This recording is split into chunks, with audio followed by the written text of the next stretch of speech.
I am not going to go into too much detail about tracking, as it is an art learned throughout one's life and is often passed down from father to son. It is certainly not something one can become proficient at after one or even a dozen safaris. Often you hear clients mention that they follow the pH and trackers for hours and hours and didn't even see a track. It is my intention here to give you a slight insight into what the trackers look for and how they go about it. With this knowledge, instead of looking at the pHs back for hours, you can at least appreciate and marvel at what the trackers are doing. Determining a potential trophy elephant bull from tracks alone takes a lot of experience. It also varies very much from area to area. There are two important signs to look for: wear and size.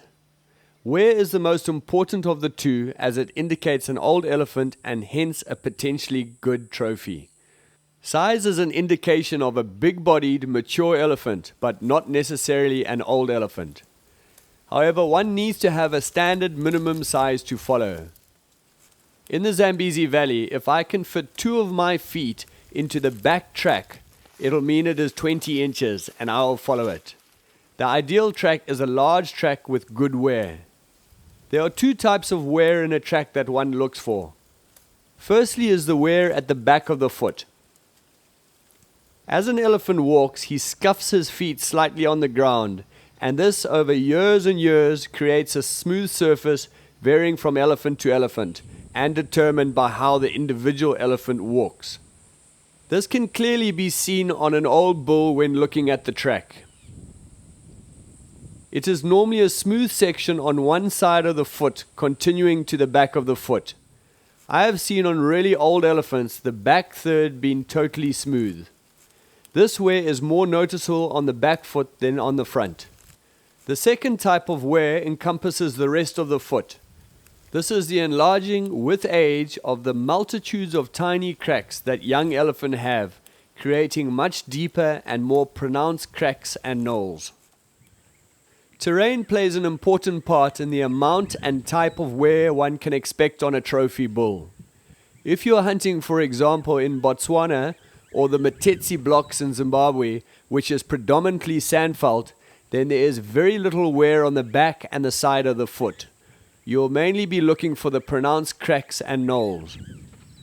If you are hunting in the Zambezi Valley, which is hard terrain with lots of rocks and hills and baked Mopani clay, the wear at the back of the foot will be much more pronounced in the sandfelt areas, as this terrain accelerates the rate of wear as the elephant scuffs with each step over the rocks and hard ground. While the track is not always a guarantee of the quality of the elephant at the end of the trail, it is, if read properly, a very good indicator.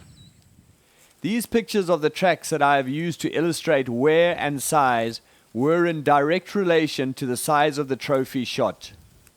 All 3 bulls were shot in the Zambezi Valley. Notice also the wear in relation to the age of the elephant.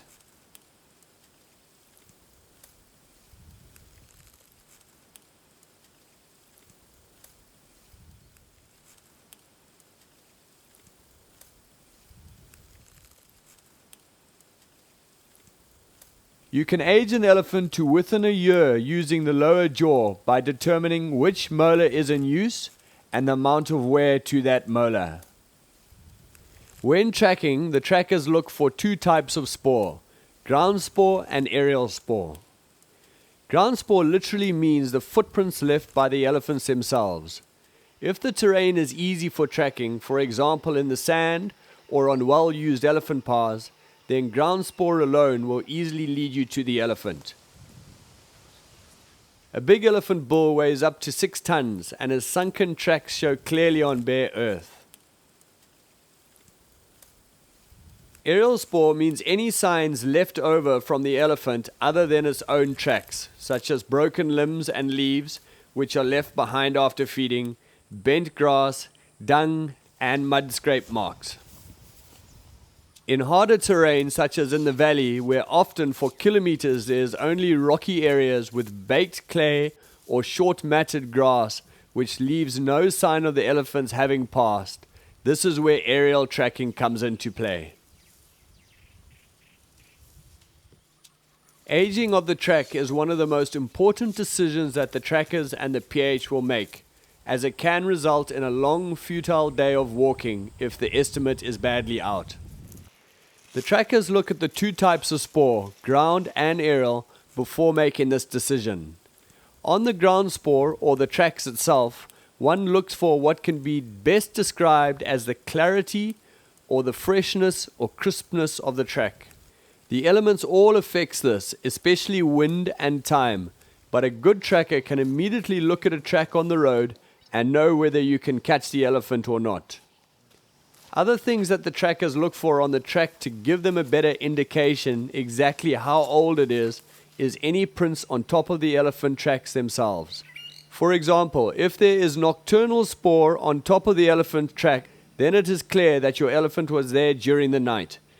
If there are only birds, squirrels or baboon tracks on top, then your elephant was there during daylight hours. The best indicator, however, is the aerial spoor. The first thing the trackers will look for is broken leaves from where the elephants have been feeding. If the track is fresh, the leaves will still be supple and not dried out. If it is very fresh, the stem of the leaves will still be moist.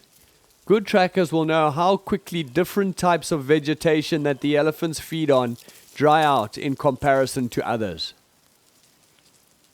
Dung is also a good indicator on how fresh a track is. A good tracker can tell with a fair degree of accuracy how fresh the elephant track is by the state of the dung. The color and the moisture is what they are mainly looking at. One has to take the elements into account. For example, wind and sun dries out dung very quickly. Birds, baboons, squirrels and dung beetles also break up the dung looking for seeds. However, a good tracker has no problem gauging how far ahead the elephant is. The size of the dung is a fair reflection on the body size of the elephant. Nothing excites a PH more than the sight of undigested matter in the dung, which means an old elephant. Elephants have 6 sets of molars. When one set is worn out, the next comes through. When an elephant starts wearing down his 6th set, then he has a problem digesting his food, eventually leading to starvation and death.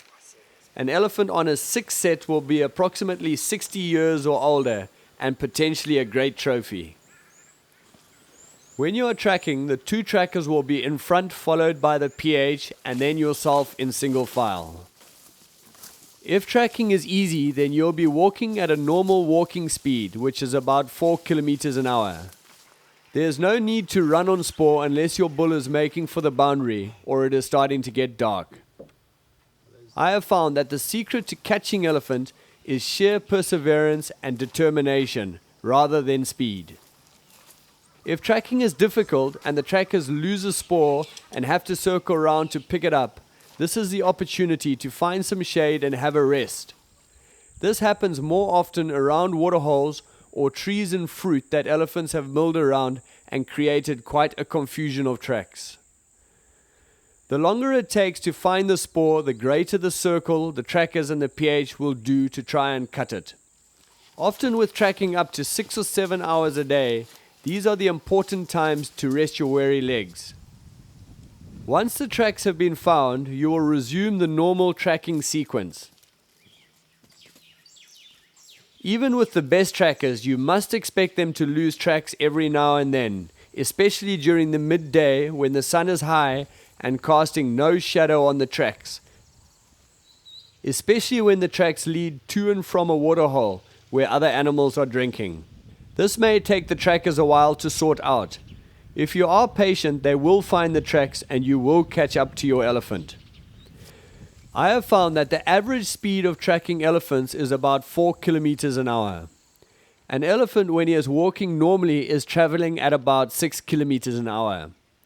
What this means is that your elephant has to stop, rest, or feed before you're going to start gaining on him. Luckily, an elephant has to eat up to 15 hours a day, and as soon as it gets hot, they will look for a shady patch to rest, which is often in thick bush or the jess bush. They will normally rest up from about 10 a.m. to 4 p.m., and it is during this time of the day that you are closing the distance. If by 4 o'clock in the afternoon you have not found where he has rested during the heat of the day, then you are very unlikely to catch up to him. Once you start getting close to the elephant, you'll be able to tell it as the tempo of the trackers and the pHs pick up. Before long, you will hear or see your potential trophy. This is when the trackers have successfully completed their job and when you and the pH take over.